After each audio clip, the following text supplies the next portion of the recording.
आज हम काव्य प्रकाश के अंतर्गत आचार्य मम्मट द्वारा प्रतिपादित काव्य भेदों की चर्चा करेंगे। काव्य का लक्षण इससे पूर्व हम समझ चुके हैं। तददोषौ शब्दार्थौ सगुणावनलंकृति पुनः क्वापि, यानी कि वे शब्द और अर्थ काव्य हैं जो दोषों से रहित हो, गुण युक्त हो और कहीं पर स्फुट अलंकार से रहित भी हो तो काव्य कहलाते हैं। और इसका हम पूर्णतः बहुत ही विशेष और विस्तृत रूप में विवेचन कर चुके हैं। अब काव्य के जो भेद है उसके क्रम आता है। तद भेदान क्रमेण, उसके भेदों को कहते हैं क्रम से। तो सर्वप्रथम आचार्य मम्मट ने काव्य के हम देखते हैं तो आचार्य मम्मट ने काव्य के 3 भेद किए हैं। ध्वनि काव्य या उत्तम काव्य, दूसरा गुणीभूत व्यंग्य काव्य या मध्यम काव्य, तीसरा चित्र काव्य, अधम काव्य या अवर काव्य। अब देखिए ध्वनि काव्य किसे कहते हैं। इदम उत्तम ममतिशयनी व्यंग्ये वाच्या ध्वनिर्बुधे कथितः। इदम उत्तम ममतिशयनी व्यंग्ये वाच्याद ध्वनिर्बुधे कथितः। जो ध्वनि काव्य है, सामान्य शब्दों में जहां व्यंग्य वाच्य से, वाच्य है और व्यंग्य है, जहां वाच्य से बढ़कर के व्यंग्य हो, जहां व्यंग्य वाच्य से बढ़कर हो उसको क्या कहते हैं, ध्वनि काव्य कहते हैं। जहां वाच्य बढ़कर हो व्यंग्य से, क्या है, वाच्यात माने वाच्य से, व्यंग्य माने व्यंग्य अर्थ की, अतिशयनी अतिशय होने पर, जहां वाच्य अर्थ से व्यंग्य अर्थ का अतिशय हो, ठीक है, यानी वाच्य अर्थ से व्यंग्य अर्थ अधिक चमत्कार जनक हो, उसको उत्तम, इदम उत्तमम या उत्तम काव्य है। और इसको बुधई माने विद्वानों ने ध्वनि काव्य भी कथिता माने कहा है। क्या कहना चाह रहे हैं आचार्य मम्मट, जहां पर वाच्य अर्थ की अपेक्षा व्यंग्य अर्थ की प्रधानता हो, वाच्य अर्थ की अपेक्षा व्यंग्य अर्थ अधिक चमत्कारी हो, वह काव्य उत्तम होता है। और विद्वानों ने उसे ध्वनि नाम से भी कहा है, ध्वनि काव्य कहा है। तो बस सिंपल सा एक याद रखना है कि ध्वनि काव्य वह होता है जहाँ वाच्य अर्थ से बढ़कर के व्यंग्य अर्थ हो। और वृत्ति भाव में क्या स्पष्ट करते हैं वो, और इसके आगे देखो वृत्ति में कह रहे हैं आगे आचार्य मम्मट, इदम इति काव्यम, जो इदम शब्द का है ना, इदम उत्तम ममति शयनी, तो इदम का मतलब है काव्य यानी ध्वनि काव्य। बुधैर वैयाकरण ही, बुधै माने वैयाकरणों ने प्रधान भूत स्फोट रूप व्यंग्य व्यंजकस्य शब्दस्य ध्वनि रीति व्यवहार कृतः ततस्तन मतानुसार भी रण्यैरपि न्यग भावित वाच्य व्यंग्य व्यंजन समस्य शब्दार्थ युग्मस्य। क्या कह रहे हैं यहाँ पे आचार्य, इदम यह पद किसके लिए, काव्य के लिए प्रयुक्त हुआ है। बुधई, बुधई जो शब्द प्रयोग किया है ना, बुधई कथित, बुधई किसके लिए यार, वैयाकरणों के लिए। जो साहित्य शास्त्रियों ने अपने जैसे बहुत सारे सिद्धांत जो वैयाकरणों से लिए हैं, तो वैयाकरणों ने किसके लिए ध्वनि शब्द का प्रयोग किसके लिए करते हैं, प्रधान भूत जो स्फोट रूप व्यंग्य व्यंजकस्य शब्दस्य ध्वनि रीति व्यवहार कृतः। वैयाकरणों ने प्रधान भूत स्फोट रूप व्यंग्य की अभिव्यक्ति कराने में समर्थ शब्द और अर्थ के लिए ध्वनि पद का प्रयोग किया है। ततस्तन मतानुसार भी, इसीलिए उन्हीं के मतों का अनुसरण करने वाले यानी साहित्य शास्त्री आचार्यों ने भी नग भावित वाच्य व्यंग्य व्यंजन समस्या, उनके मत का अनुसरण करने वाले जो साहित्य शास्त्री आचार्य हैं उन्होंने भी वाच्यार्थ को गौण बना देने वाले और व्यंग्य अर्थ को अभिव्यक्त करने वाले, वाच्य अर्थ को गौण बना करके व्यंग्य अर्थ को अभिव्यक्त करने वाले शब्द और अर्थ के लिए क्या, शब्दार्थ युगल के लिए ध्वनि शब्द का प्रयोग किया है। उन्होंने भी उनके मत का अनुसरण करते हुए जो वाच्य अर्थ को गौण बना दिया है और उस व्यंग्य अर्थ को अभिव्यक्त करने में समर्थ शब्द और अर्थ के लिए ध्वनि शब्द का प्रयोग किया है, ये यहाँ पे कह रहे हैं। हम देखते हैं ध्वन्यालोक, हम इस पे पूर्व अध्ययन कर चुके हैं। ध्वन्यालोक में आचार्य आनंद वर्धन ने भी कहा है कि बुधई वो सूर्य भी कथित है। जब पद की व्याख्या करें तो बता रहे हैं कि वैयाकरणों ने ये जो स्फोट रूप लिया, हमने उसी से ध्वनि चीज को लिया है। और वहां पे उन्होंने जो व्यंग्य अर्थ ध्वनि किसके लिए कहा, यत्रार्थ शब्दों व तमत मुक्त सर्जनीकृत स्वार्थ व्यंग्य काव्य विशेष स्वध्वनि रीति सूर्य भी कथिता, कि जहां शब्द अपने अर्थ को गौण बनाता है, अर्थ अपने अर्थ को गौण बना करके किसी अर्थ विशेष को अभिव्यक्त करते हैं, उसे ध्वनि कहते हैं।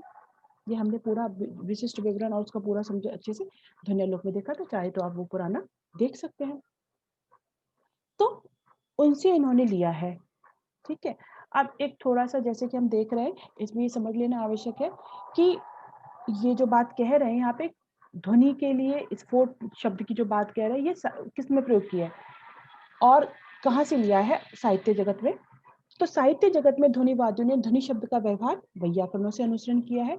और वैसे हम देखें तो स्पोर्ट पे भी क्या है, स्पोर्ट किसे कहते हैं, स्पोर्ट में ध्वनि शब्द ध्वनि किसे कहते हैं, और किस प्रकार से शब्द को वो अनित्य मानते हैं या तिरुभावी है, शब्द जो है क्षणिक है, किस रूप में मानते हैं और किस प्रकार से अर्थ प्राप्ति होती है, और ध्वनि शब्द का उन्होंने क्या प्रयोग किया और साहित्य शास्त्री ने जिन 5 अर्थों में ध्वनि का प्रयोग किया, ये सारा विवरण हम लोग पहले पूर्व में डिटेल में ध्वन्यालोक के संदर्भ में भी देख चुके हैं। इसके लेक्चर में आप वहाँ देख सकते हैं।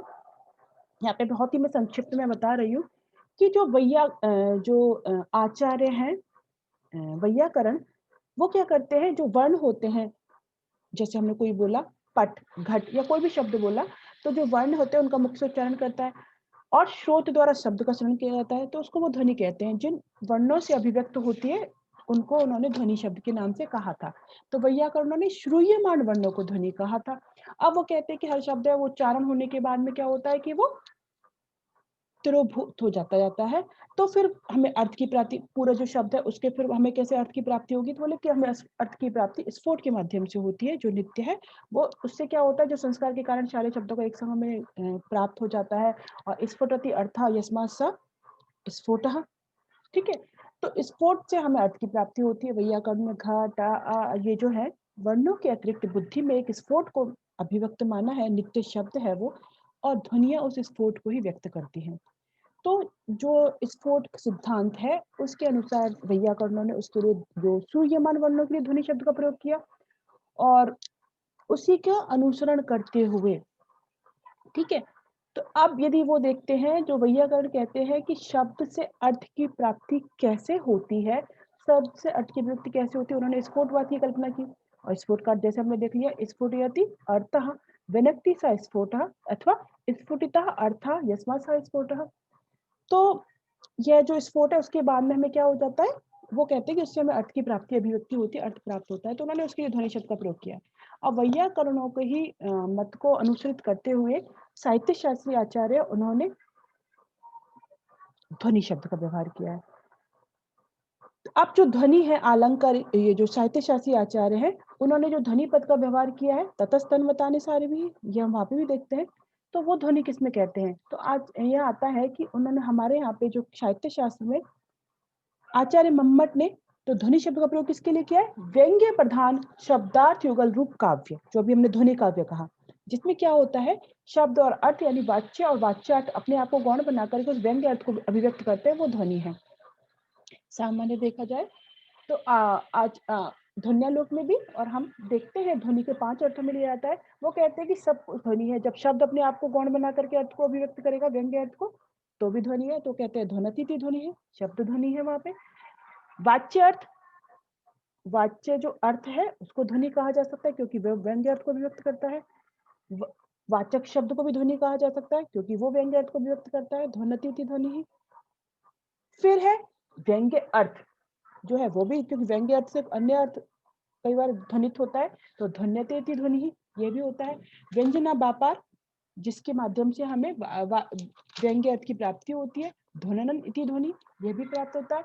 और सबसे अंत में जो काव्य है, ध्वन्यते अस्मिन् इति ध्वनि ही, जिसमें ध्वनि अभिव्यक्त होती है, ध्वनि चतुष्टय की जिसमें स्थिति विद्यमान है, वो भी ध्वनि कहलाती है। तो इस प्रकार से ध्वनि शब्द का प्रयोग, तो सामान्य शब्द में यदि समझो तो ध्वनि शब्द का प्रयोग उन्होंने स्फोट सिद्धांत वहां से लिया है वैयाकरणों के मत को अनुसृत करते हुए।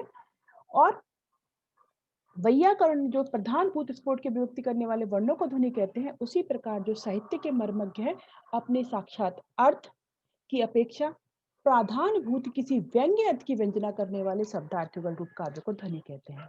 ध्वनिति इति ध्वनि, यानी कि हमने ये पांचों देख लिया, जो ध्वनिति ध्वनि शब्द और अर्थ में, ठीक है, ध्वन्यते ध्वनि ही, ध्वननन ध्वनि, ध्वन्यते अस्मिन्निति ध्वनि। तो इस प्रकार से ध्वनि शब्द का प्रयोग है।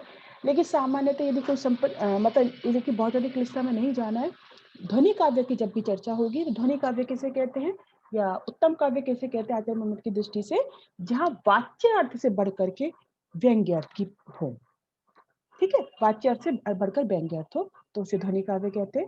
इसका उदाहरण देखते हैं,